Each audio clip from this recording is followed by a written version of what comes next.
Okay, uh, let's start. This should be perfect. Hello everybody, this is Avantik here. Today we'll discuss pre-processing of data using scikit-learn. Let's connect it to the pipeline.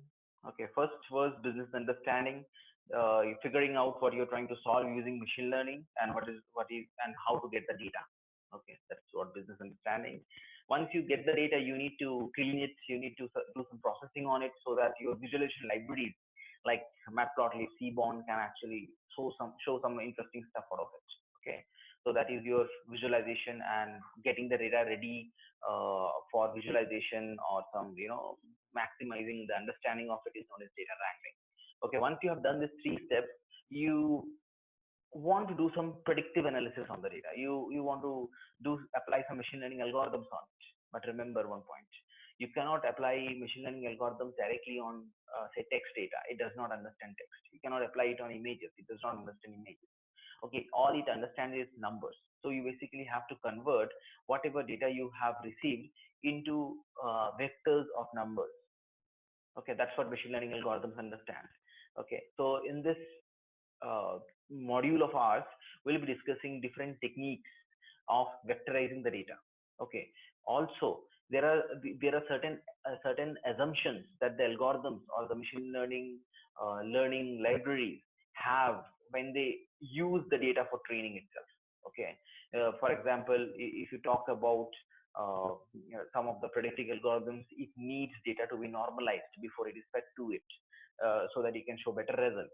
Okay, so we need to do data pre-processing so that we can convert the data to a format that algorithm is best suited for. Okay, let's start one by one.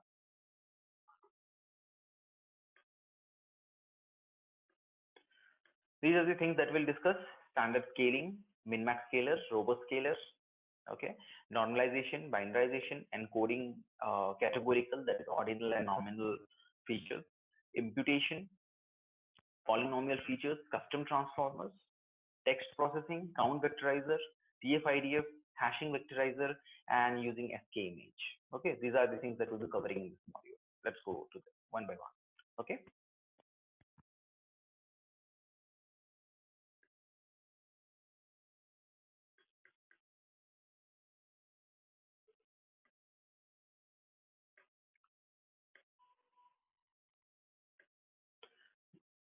the first one of them is standard scalars. Okay, let's first understand what is normally distributed data.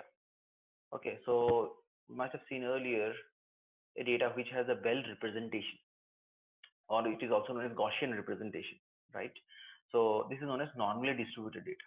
Okay, this is the frequency or probability. This is the value. Okay, so any continuous value or value can have this distribution where this is the middle chunk of the data which shows the heap, and there are some data which comes to this range, and this is the normally distributed data. So that is a prerequisite for this scaling technique to be applied.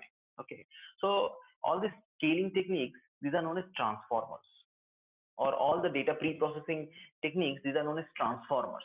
Okay, transformers converts your data from one format to another format. Okay, so of course you can connect multiple transformers together. Okay, and the learning algorithms is known as estimators. So before you can feed your data to the estimator, you will pass it through multiple transformers. Okay, standard scalar is one such transformer. Okay, min-max scalar, your polynomial features, all these are transformers here. So coming back to standard scalar, what is one prerequisite that it needs? It expects, before it can, the transformer works, it expects data to be normally distributed. Okay, of this sort of distribution. This is the value, this is the continuous value, this is the probability of it. Okay, you can see the middle value have peak over here. Okay, so let's see further. Okay, so what you want to do, there are some algorithms which expects data to be standard scaled, okay, before they are fed to it. What does it actually mean? Say you have columns x, y, and z. Okay, so x is in kilogram, this is in gram, this is in milligram. Okay, so of course if kilogram 1 to 7, right, this is the value. gram maybe few hundred grams, 1200. Okay, but milligram it can be in the different scale itself completely, 1000, you know, to 2100, 3500, like different scale itself. So these three of course corresponds to weight, and these three are in different scale. So what a standard scaler does is it tries to bring all of them to same scale. Okay, so let's see how we do that. We have this data here. Okay, we are generating some data. This is first column X. This is the distribution of it. The mean of the data is 0. The standard distribution is 2, and we in total have 10,000 data. Followed by that, we have this another data which is mean of 5, standard distribution of standard deviation of 3, and the total data of this. So we have these three columns here, and if you try to plot all the three columns, right, this is how the plot shows up now. Okay, this is one column, this is one column, and this is one column. Okay, of course, if you compare to our situation of kilogram, gram, and milligram will be picked up high, right? Because the values will be in higher values in thousands. Of course, the kilogram will be on lesser peak, right? So this is what is the initial data, right? When you apply many of the learning algorithms, it will find you how important is a particular column. So if the data is in different scale, the value that the algorithm predicts might not make a lot of sense for you, right? Okay. If it is not clear at this point of time, don't worry, because all these things will make sense very soon in the when we discuss about linear regression or other technique. Okay, but and once you do that, feel free to come back and build this again. Okay, but before we do that, it's really important to understand pre-processing. Okay, so you can see here data belongs to different scale. Now what will you do? You need to bring all of them to same scale. That is what standard scaling does. And how it does is it actually calculates mean of each column. Okay, for each column it will calculate mean, and it will subtract each value, I mean mean, from each value of that column and divide it by standard deviation. Okay, and what will this do? This will bring all the data to same scale. You can see here the same data which was earlier, we applied the standard scaler. Okay, I'll discuss what is fit transform. We applied standard scaler, and in the resultant of it, all the three data became in same scale. That means this is very similar, right? That means be it in kilogram, gram, milligram, all the data are of similar values. Okay. Okay. So what is the nutshell standard scaling is doing here? It tries to bring data of different scale to same scale. Okay. Now let's get back to transformers. All these transformers, which basically transforms your data from one format to another format, supports three important APIs. One is fit. Okay, this is to create a mapping. Okay, say for example you are doing okay, I mean in this case it might not do a lot, but it is creating a mapping for you. This string maps to this number. Okay, this is a mapping. So then followed by that you have transform. Okay, transform will actually take a data, and based on the previous mapping it will convert the data. And third one is fit transform, right? So fit will understand the relation between the data, and using the data it will later on transform the data, and fit transform will do both of them together. So all these API support these three functions: fit, transform, and fit transform. Okay, just to reiterate, your standard scaling expects data to be normally distributed. If your data is not normally distributed, standard scaling might not be a good option. We'll see next min max scaler, which is a good option in that case.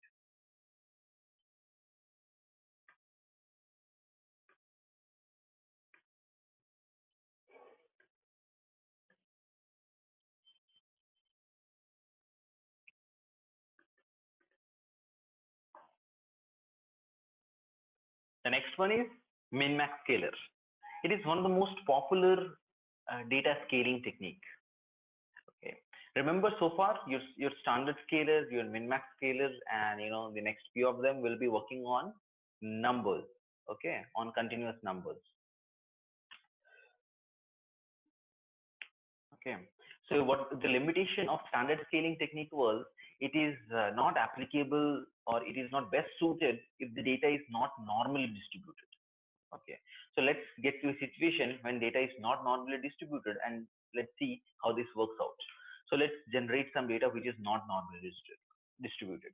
As you can see here, we are generating three columns here.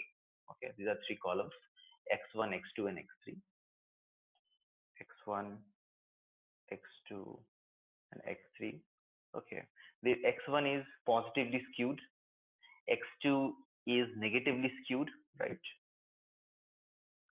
Okay, so you have data this is normal distributed data. This is skewed distribution of data, isn't it?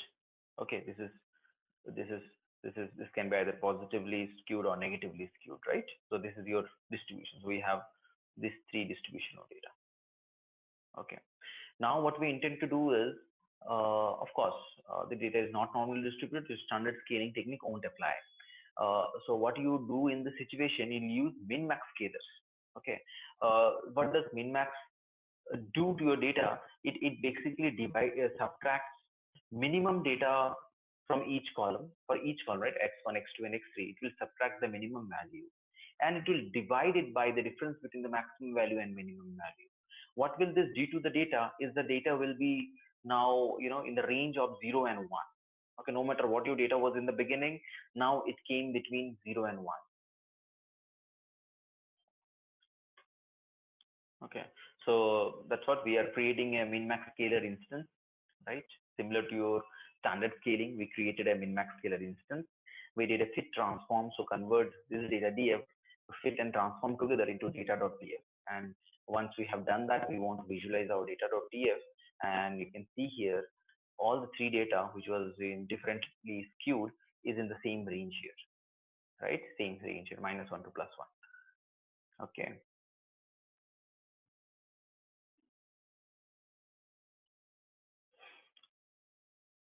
So we understand now standard scalar and min-max scalar. Let's proceed to the next guy, robust scalar.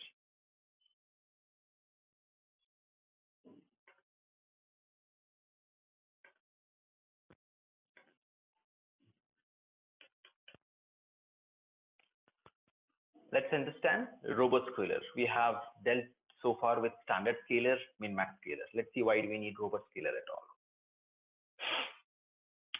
The first point is your data, of course, will not always be same. You will have some outliers. What is outliers? Data which does not fit the regular trend is known as outlier. Say, if you have this is one X column and Y column, if you do distribution of your regular data like this, and there is a couple of data which is really far. So you can say these are your outliers, right? Okay, so outliers has a serious impact when you're scaling the technique with min-max scalar or your standard scalar, right? Because you are dividing the data by the difference between min and max. Had there been some outliers, you will be dividing the data with the higher values, right? So there is an impact of outliers on the data. Okay, if you you're using min-max scalar or standard scalar. If you realize that your data has quite a few outliers, then you would prefer to use robust scalars. Okay, what is robust scalar doing is, okay, it actually subtracts, so it divides, of course, the entire data into quantiles. Okay, one, 1, 2, 3, okay, 0, 1 to 3 quantiles. The objective is it actually subtracts the first quantile, not the minimum of the data, but the first quantile of the data. It means 25% of the data. So this is a data distribution. This is 0%. This is 100%. This is the min and max. So what it does is 25% percentile of the data, right? Whatever value falls in this, it will subtract x1 by that. X1 means each column it will subtract the q1 quantile 1 of the data, then divided by quantile 3, that is your 75%. So 75 this minus this, rather than max minus mean, or mean in the standard scaling technique, it will subtract by this and this. So this is how, if there is some outlier, of course it will fall in the first 0 to 1 quadrant to 3 to 4 quadrant, right? Quantile that will be taken care of, right? That's how robust scalar works. So in case you have outliers, this is the guy to go for. Okay, let's see how we generate. So okay, let's see here. We have two columns generated, and few of them has outliers. Okay, so there are few outliers over here.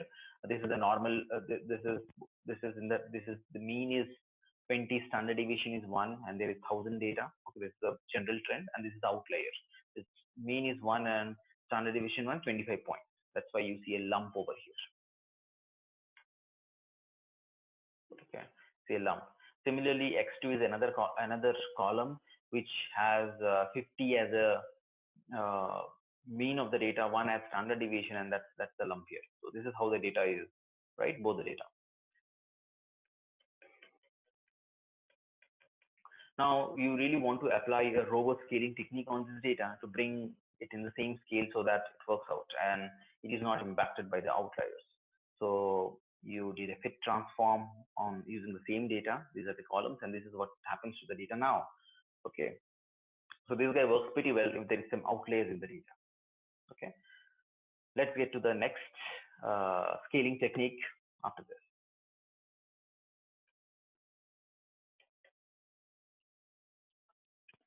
Let's get to the next scaling technique, that is the normalizer. It's pretty interesting what it does.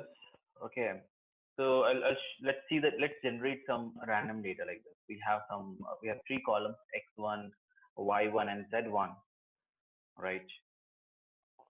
And once we plot the data in 3 dimensions, this is how it looks like. Of course, this is the minimum, 100 is the minimum values, 100 is the maximum value, and you have 1,000 data, right? This is how the data trend is, and you have 3 columns here: x1, y1, z1. These are the column names, right?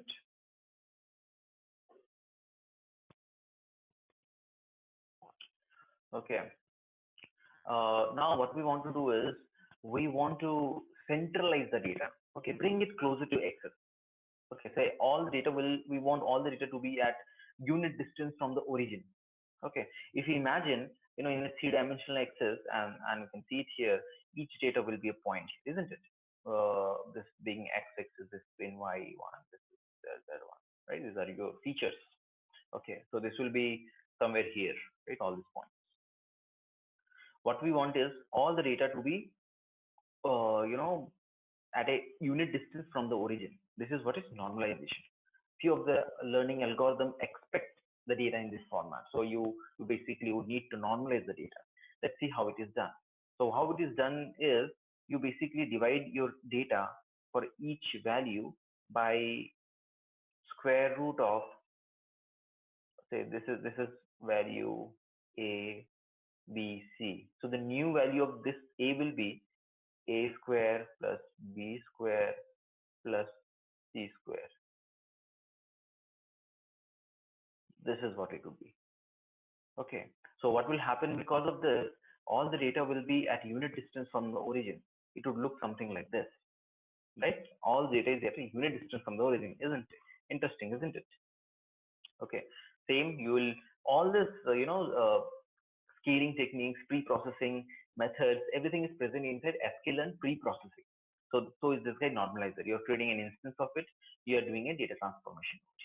Okay, and what it does is it brings all the data at a unit distance from the origin.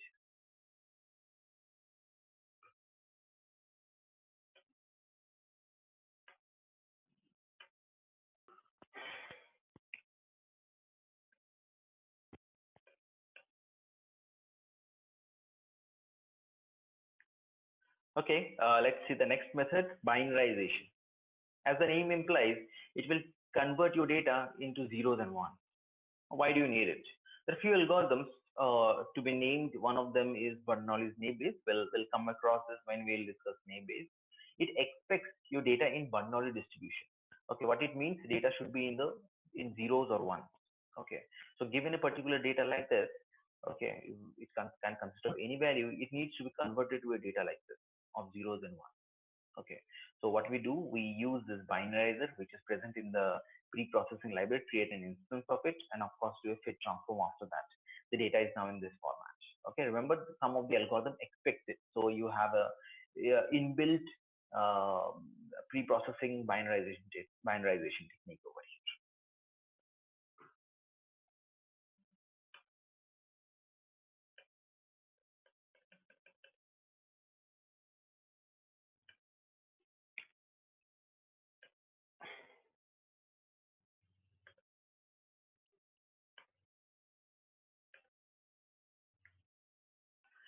Let's get to dealing with categorical values. Okay, let's understand what it is first. Not always your data will consist of numbers. We have dealt with scaling techniques which will deal with continuous numbers and all, but not always that will be the situation. You'll get strings like a column with gender, male, female. You'll get, salary column as low, medium, high. You'll get location, right? And many such things, right? Okay. So let's see how to deal with categorical values. What are categorical values, first of all? Like, for example, you have income as low, medium, high, right? You have gender as male, female. You have location, you have fruit names, you have vegetable names, you have policy type, right? You have infinite of such options. These are your categorical values, one string word, right? A couple of words. So that's what it is, categorical values. Now, categorical values can be of two types: ordinal values and nominal values. Ordinal value means there can be a relationship between the values itself. For example, in this case, you see you have low, medium, high, right?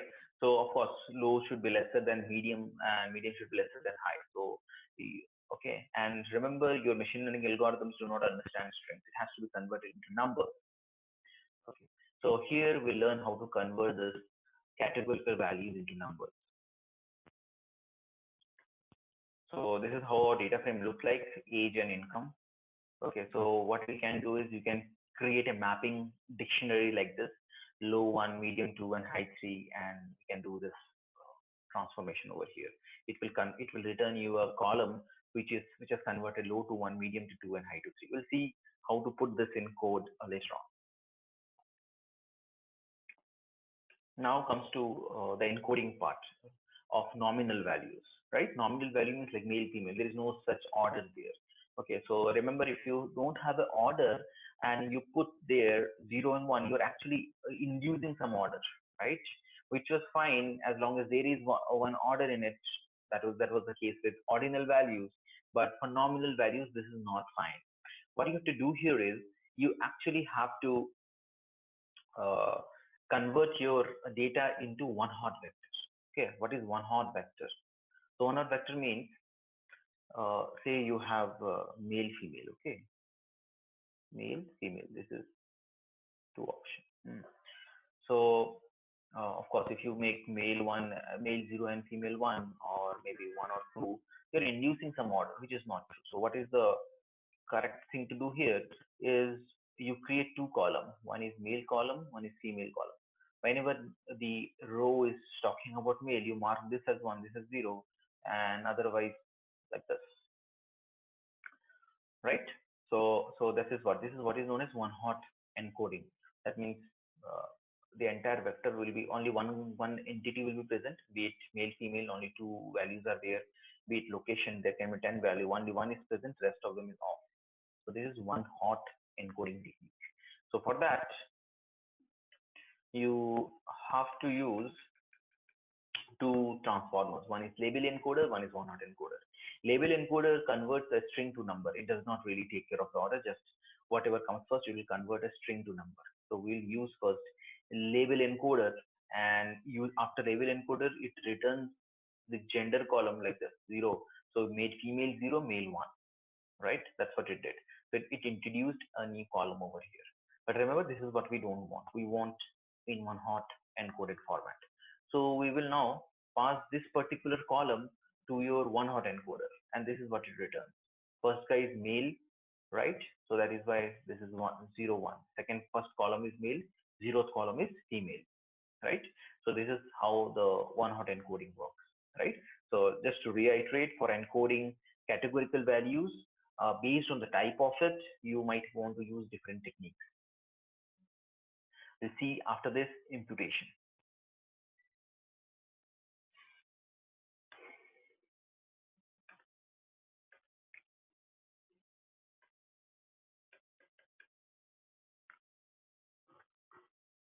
Imputation is another pre-processing technique. Okay, in the stage of getting data ready for machine learning algorithms, we need to know that if there is missing values in the data, machine learning algorithms won't work. It will throw error, or some unexpected behavior. Okay, it won't work. So let's create a situation. So this is the data which has few NaN, right? This is how you're creating missing values over here, np.nan, right? This is a data frame which has these two values missing. So imputer is a preprocessor which can actually provide some mechanism of filling in this missing values, right? So from pre-processing or importing this imputer strategy is mean, okay, and x1, okay, x1 along this direction, okay, this is x1 along this direction, this is x0. So what it is doing, it will calculate the mean along x1 and it will fill in the missing values with that. Okay, since I have this value x1, okay, I have x1 over here.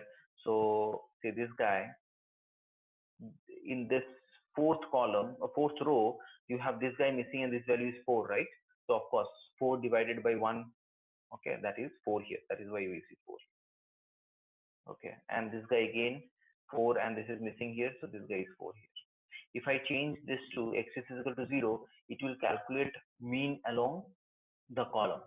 Okay, and number of entities will be number of non-null values, that is 3 plus 4 plus 1 plus 4 plus 5.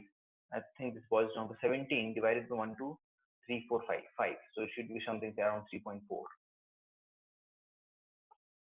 This is imputation. So you have techniques like standard scaling and min-max scaler for or robust scaler for your continuous numbers. Then you have encoding techniques for categorical values. Then you have imputation for missing values.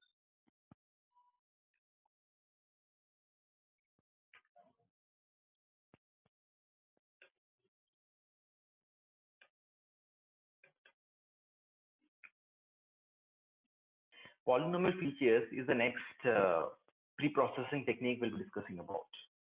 Let's first understand when you use it, and later on when we use it, we can actually come back and revisit this. Okay, for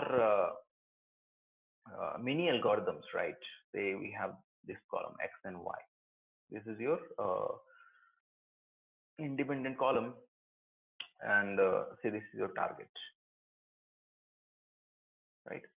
So when I mean, we'll learn in the next chapters that what you're trying to do here is you're trying to find a relationship between the dependent columns and the independent column. That is what is machine learning, right? In simple steps, you're trying to find the relation. So if your relation is something like this, 5x plus 2y, right? Just in a simplest step, right? So what you're trying to do, here 5 times of x plus 2 times of y is helping you predicting the value of t. Sometimes this linear relation is not sufficient. You need a polynomial degree relation, say something like 5x square plus 7xy plus 2y square. Now this, so sometimes your t is this, which is a simple linear relationship between x and y. Sometimes you need a higher degree relationship. Okay, so you need a transformer, and what you need to predict in using machine learning is this guy, right? So you need a transformer which actually convert your basic data to x and y into a higher degree data, so that your algorithm can derive coefficients out of it, right? So even if these things are not clear as of now, uh, don't worry about it. You will please come back to this topic after you have done some of your machine learning algorithm, okay, in the latest part of the series. Okay, then it will make much more sense, but know it for now. Okay, so what you have, this is your data frame now, A and B. You have, this is the column, this is the column, the data frame now. And what you're doing here, we are creating a transformer polynomial features. Okay, what is this transformer doing here? Okay, and so let's just delete this part, just before it. Okay. So let's now create it in the code and see how it works. So what you're doing here, you're creating an instance of polynomial features and passing a degree 2. So that means you're interested in degree 2 till degree 2. So what is like converting these two columns into degree 2? You'll have x square, y square, xy, okay, and of course you will have along with this you have x, you have y, and a constant factor, right? That's what it is. So given the data, we have 2 and 3 here. This is x, I mean, this is x raised to the power 0, right? This is x raised to the power 1. This is y raised to the power 1. This is x square. This is y square. This is xy, right? This is what it is doing. It is transforming your data, which was like this, to like this. That is your polynomial transform or polynomial feature. Let's see the next guy, which is our custom transformer.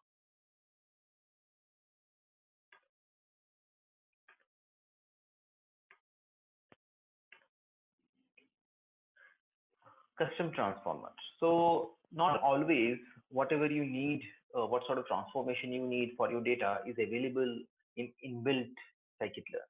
Okay, you might have to define or create your own transformer. Okay, and of course it will be reusable. So let's see how to do that. So we are creating our own transformer, be it whatever we need. Okay, so for that we need to import this function transformer.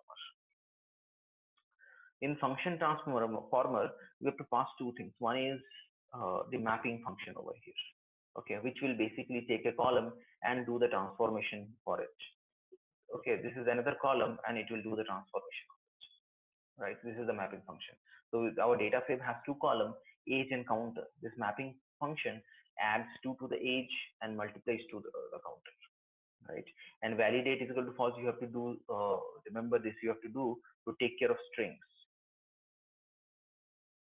Okay, have a string column here and see the error. So for that you have to do validate is equal to false.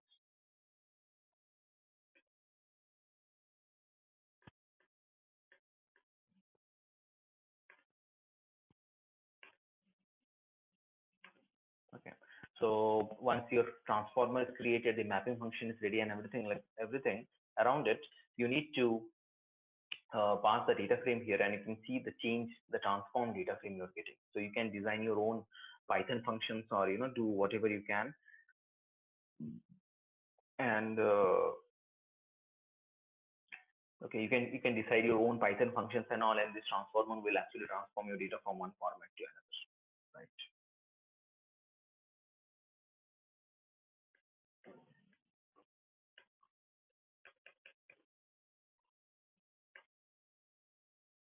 I'll do this custom transformer for one more time.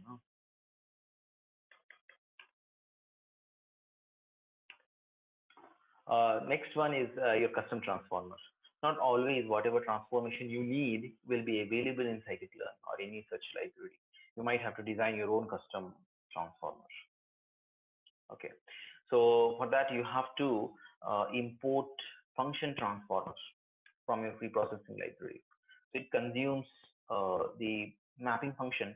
This is your mapping function. This is the transformation that you want to do. Say you want to add 2 to the age column and multiply 2 to the counter column, right? This is what you're doing over here, and you are doing this validate is equal to false. What is happening when you do validate is equal to false? Without this, it won't let you to deal with strings. Okay, so as an experiment, try to create a data frame with string column here and do not pass validate. You will see the error, and once you put validate is equal to false, it will take care of that. Okay, so this is a transformer that you have created. Like earlier, it has this fit transform. So what we'll do here, we directly do transform over here because there's nothing to learn over here. This is the transformer. You're calling the transform function, passing the data frame. You can see here this each column is added to and the counter column is multiplied by 2. Okay, let's go to the next transformer.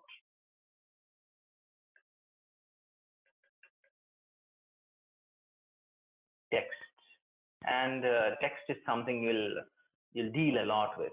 Okay, but your machine learning algorithms do not understand text. It needs to be vectorized. That means it needs to be converted into numbers, right? So there are some transformers which enables you to do so. One of them is count vectorizer. Okay, so let's take the data first and try to understand how to deal with it. Say you have a data frame which looks like this. Okay, of course there can be other columns, but there is one column text, and it consists of this text. Of course, now no length is not fixed and all, right? It can be of any length. This is the text. Now, how do you vectorize this data so that you can feed this to machine learning algorithms? Okay. So in sklearn feature extraction text, you have the, it is not inside processing, right? It is inside feature extraction of text. You have count vectorizer. So how does count vectorizer do? Count, how does count vectorizers do this vectorization? It actually finds the frequency of each word, right? So it creates a vocabulary which is like unique words in the text. Okay, and it assigns one column for each word, right? So maybe this is one column, this is one column, first is one column, and for each row of data, it will mark. It will, like, first guy has one time this, and one time is one time first, right? It will keep marking wherever the words are present, right? So, and if, like in this guy, second is appearing twice, so the column corresponding to second will have a value 2. Okay, if the value is not present, it will be marked as 1. So, and of course, you lose the sequence in this process, right? The sequencing is the words appeared in the text is no more retained, it's lost. Okay, so there is no context as such. Okay, so once you create a count vectorizer, you're passing data to this. But remember, this count vectorizer, TF, IDF, and all other this technique returns a sparse array. If you don't do this two array, it won't show you the output. Okay, it will show that sparse array. So if you want to see the contents of it, you have to do two array. But remember, if you're trying to do two array of a huge array, your Jupyter notebook or the application might be hopped. So be careful. Okay, this is the column vocabulary I was talking about. And is zeros column, not one. This, in this case, and is 0, awesome is 1. So you can say it tries to maintain the dictionary, the increasing order. And you can see here, this is the column number. So if in the first guy, in the second column, this second word was appearing twice, right? This guy, second word is appearing twice. That's why the counter is 2 over here.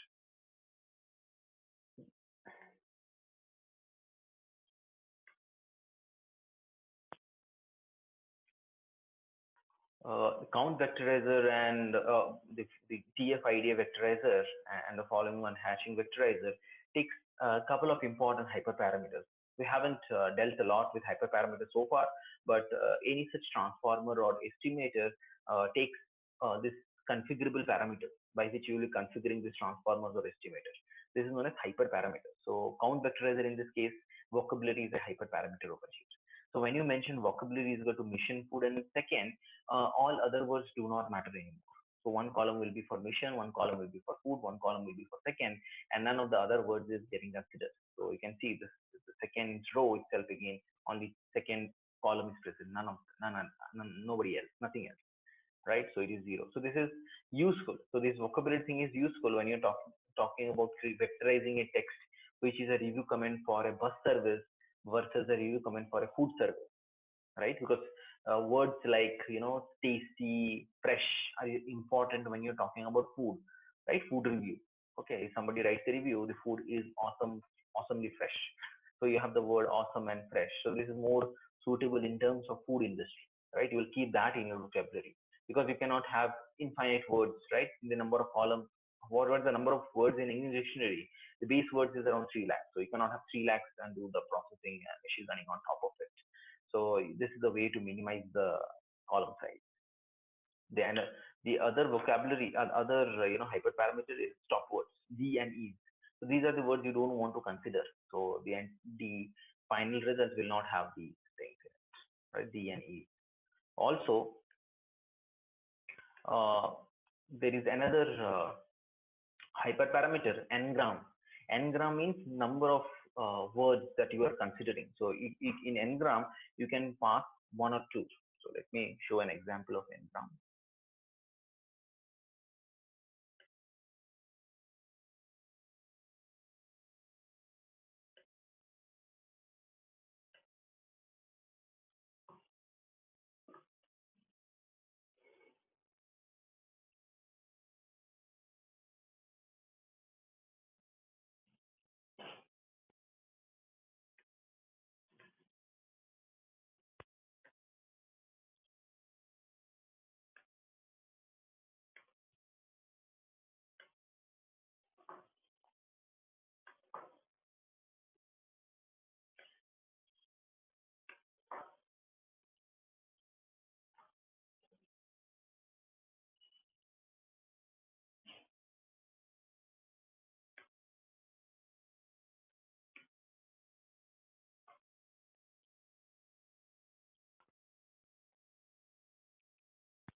You can, okay, let's see this n-gram.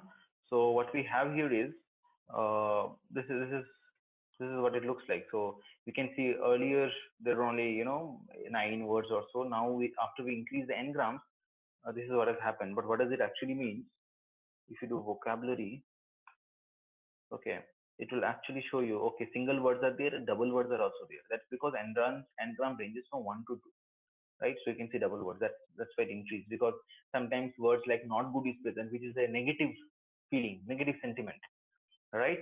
So this is how it helps here, because if you take not and good separately, then it's not the same meaning. So you need not good to be present, right? So this is what is n-gram. So remember these three hyperparameters: stop words, vocabulary, and n-gram.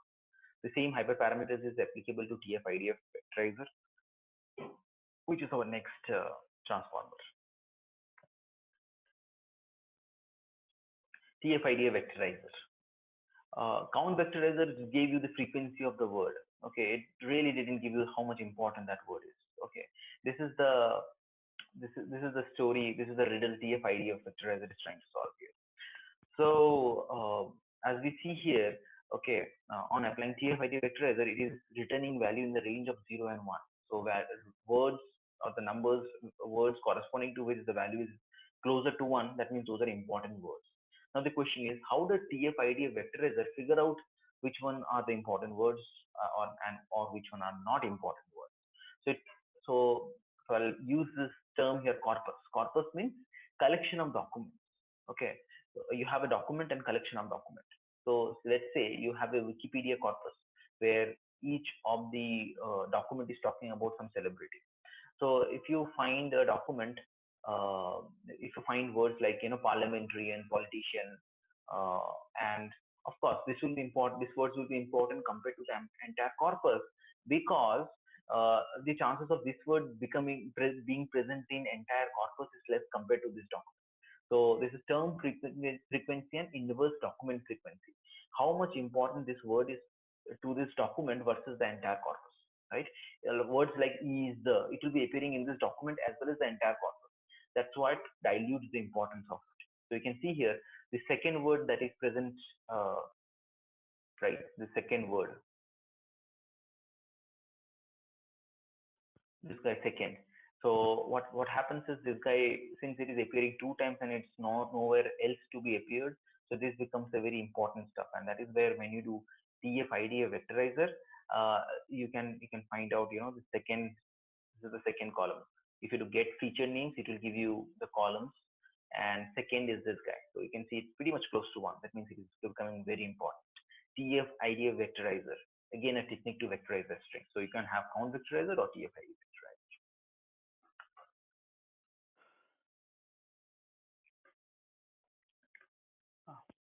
Let's see the next transformer, which is your hashing vectorizer. Uh, Now, whatever technique we have seen earlier from dealing with text, like your count vectorizer or TF-IDF vectorizer, this the size of the vector increases with the size of the vocabulary, right? And the amount of vocabulary for English dictionary is quite large. I think 3 lakh words are there in English dictionary, and of course you have slangs, you have derived words, so it becomes very difficult to deal with techniques like those, right? So you need a more powerful, robust technique. So that is where hashing vectorizer comes into picture. Okay, the first important point to understand is you can basically control what is your encoded vector length. Okay, so that's how you do it. Hashing vectorizer, you're importing from feature extraction.txt, and you're mentioning the length of the width of the vector, so 5. No matter what is your vocab size, your final vector size is just 5. Okay, so the same text earlier, and you can see it's converting data in this format. So it will be in negative. Remember this. If there is some algorithm which does not accept this negative, you might have to do some more hyperparameter tuning over here. But okay, just check it out. And this hashing vectorizer is capable of doing out of code learning, right? The other two techniques, everything has to be in memory. Okay, only then those guys will work. So this guy, you can actually take some data, pass to it, you'll get some output, right? Okay, so you can do out of code learning. That is, if the data is too large, This is the technique that will work, not the other two guys. Okay, just remember this at this point of time. Later on, we'll try to use. Okay, that comes your hashing vectorizer. So far, we have dealt with continuous values using scaling techniques, categorical values, uh, then came out strings, right, text, right. So now time to deal with images. We'll use skimage for this.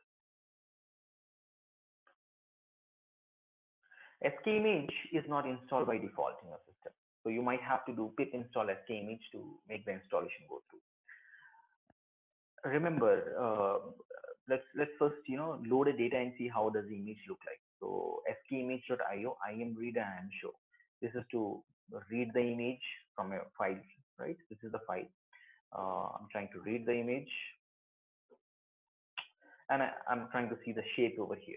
So when you see the shape, this is the width of it, this is the height of it, and this is the depth of the image. Depth means RGB, right? And see the values of the image. The values of the image will be in the 0 to 255. That's the pixel value, right? Okay. Okay. And if you want to show the image, im show and the numpy array. So what is the important thing to understand, that the im read function actually has converted the image into numpy, and you can use im show to show that image over here. You can convert the image into grayscale. Grayscale means, so this is what RGB to gray. It's converting the image to grayscale. Grayscale means there will not be RGB access. There will be only one dimension. That's what happens to the data, right? You do this. If you want the image to be resized, right? If you want image to be resized, okay, you can use the resize API, skimage transform. The skimage is again a very powerful library. It has a lot of options. You can use resize to convert the image into 200 cross 200, right? And this is what you are seeing over here. The image is now into 200 cross 200, right? Okay, that's all from the transformation part. Okay, where here we learned about the pre-processing, options that skimage, uh, the pre-processing options that sk learn provides you. See you guys in the next video. Thank you.